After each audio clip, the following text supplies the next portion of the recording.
bông nắng chú ốc kia mang cái nó không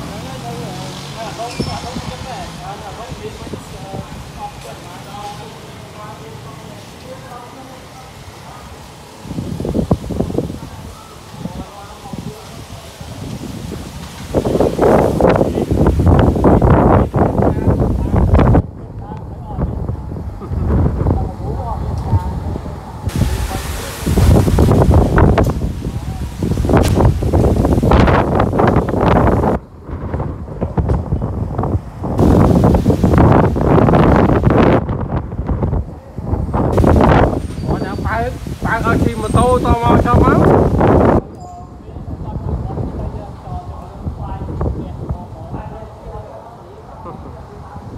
còn lockdown những thu cùng láng tích chắc kia sẽ cọt một đòn